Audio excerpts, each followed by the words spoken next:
ಸ್ಪರ್ಧಿ drone Pratap ವಿರುದ್ಧ ಈಗ ಮತ್ತೊಂದು ಕೇಸ್ ದಾಖಲಾಗಿದೆ. ಎಚ್ಡಿಕೆ ಹೆಸರೇಳಿಕೊಂಡು ವಂಚಿಸಿದ್ರ Drone Pratap.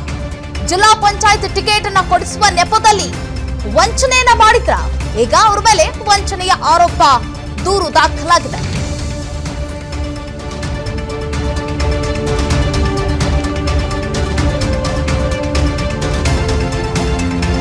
Big boss ಸ್ಪರ್ಧಿ drone Pratap ಎಂದೇ ಖ್ಯಾತಿಯನ್ನ ಪಡೆದಿರುವಂತಹ ಡ್ರೋನ್ ಪ್ರತಾಪ್ ಈಗ ಬಿಗ್ ಬಾಸ್ ಕಾರ್ಯಕ್ರಮ ಮುಗಿದ ನಂತರ ಅವರು ಹೊರ ಬಂದ ಮೇಲೆ ಒಂದಲ್ಲ ಒಂದು ವಿವಾದಗಳು ಏಳ್ತಾ ಇವೆ, ಹಾಗೆ ದೂರುಗಳು ಕೂಡ ದಾಖಲಾಗ್ತಾ ಇವೆ ಅವರ ಮೇಲೆ.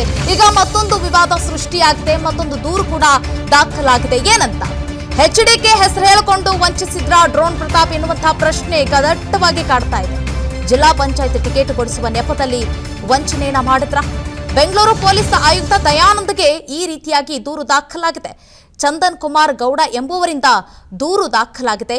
2 ಲಕ್ಷ ಹಣ ಪಡೆದು ಪ್ರತಾಪ್ ವಂಚಿಸಿದ್ದಾರೆ ಎನ್ನುವಂಥ ಆರೋಪ ಈಗ ಡ್ರೋನ್ ಪ್ರತಾಪ್ ಮೇಲೆ ಕೇಳಿ ಬರ್ತಾ ಇರುವಂಥದ್ದು.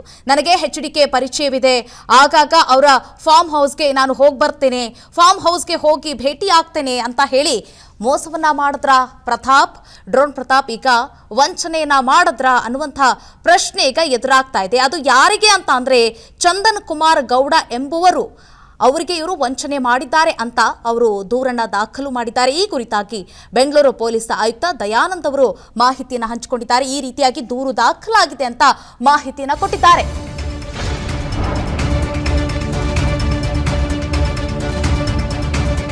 ನನಗೆ ಹಲವು ವರ್ಷದಿಂದ ಎಚ್ಡಿಕೆ ಅವರು ಪರಿಚಯವಿದೆ, ಆಗಾಗ ಎಚ್ಡಿಕೆಯ ಫಾರ್ಮ್ ಹೌಸ್ಗೆ ನಾನು ಹೋಗ್ತಾ ಇರ್ತೀನಿ ಎಂದು ನಂಬಿಸಿದಂಥ ಡ್ರೋನ್ ಪ್ರತಾಪ್ ಬಿಗ್ ಬಾಸ್ ಶೋಗೆ ಹೋಗುವ ಮೊದಲು ಕೂಡ ವಂಚನೆಯ ಆರೋಪ ಇವ್ರ ಮೇಲೆ ಇತ್ತು. ಬಿಗ್ ಬಾಸ್ ಶೋ ಮುಗಿಸಿ ಬಂದ ಮೇಲೆ ಕರೆಯನ್ನ ಸ್ವೀಕಾರ ಮಾಡ್ತಾ ಇಲ್ಲ ಅಂತ ಹೇಳಿ ಅವ್ರ ಮೇಲೆ ಆರೋಪವನ್ನ ಮಾಡ್ತಾ ಇದ್ದಾರೆ. ನನಗೆ ಹಲವು ವರ್ಷದಿಂದ ಎಚ್ಡಿಕೆಯ ಪರಿಚಯವಿದೆ, ಆಗಾಗ ನಾನು ಅವರ ತೋಟದ ಮನೆ ಫಾರ್ಮ್ ಹೌಸ್ಗೂ ಕೂಡ ಹೋಗಿ ಬರ್ತೀನಿ, ನನಗೆ ಅವ್ರಿಗೆ ತುಂಬಾ ನಂಟಿದೆ, ತುಂಬಾ ಆತ್ಮೀಯರು, ಫಾರ್ಮ್ ಹೌಸ್ಗೆ ಹೋಗ್ತಾ ಇರ್ತೀನಿ ಅಂತಲೂ ಕೂಡ ನಂಬಿಕೆಯನ್ನ ಹುಟ್ಟಿಸಿದ್ರು. ನಂಬಿಸಿ ಈಗ ವಂಚನೆ ಮಾಡಿದ್ದಾರೆ. ಪ್ರತಾಪ್ ವಿರುದ್ಧ ಮತ್ತೊಂದು ದೂರು ಈಗ ದಾಖಲಾಗಿರುವಂಥದ್ದು.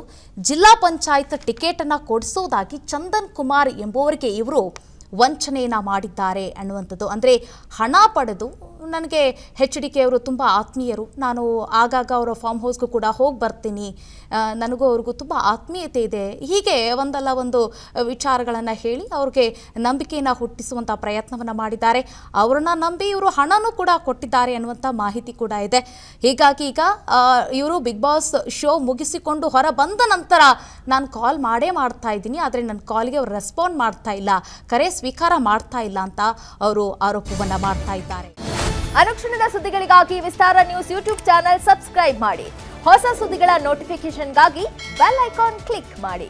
ಲೇಟೆಸ್ಟ್ ಅಪ್ಡೇಟ್ಸ್ಗಾಗಿ www.vistaranews.com ವೆಬ್ಸೈಟ್ಗೆ ವಿಸಿಟ್ ಮಾಡಿ. ಅಂಗೈಯಲ್ಲೇ ಜಗತ್ತಿನ ಸುದ್ದಿ ತಿಳಿಯಲು ವಿಸ್ತಾರ ನ್ಯೂಸ್ ಕನ್ನಡ ಆಪ್ ಡೌನ್ಲೋಡ್ ಮಾಡಿ.